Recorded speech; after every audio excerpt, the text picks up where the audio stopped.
60টি বর্জনীয়র 1 number, বিলম্বে ইফতার করবেন না কখনো। 1 নাম্বার, দেরি করে ইফতার করা নিষিদ্ধ। ইহুদিরা দেরি করে ইফতার করে। লা ইয়াজালুন নাসু আলা খাইরিন মা আজ্জালুল ফিতরা।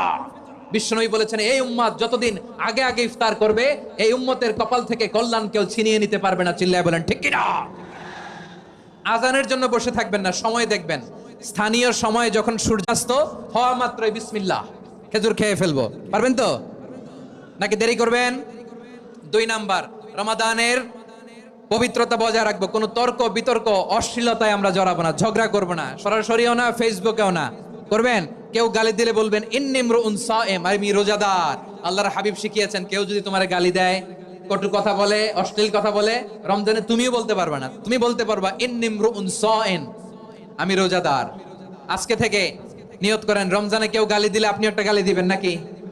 কি বলবেন? রোজাদার, রমজানের পবিত্রতা আমি ভঙ্গ করতে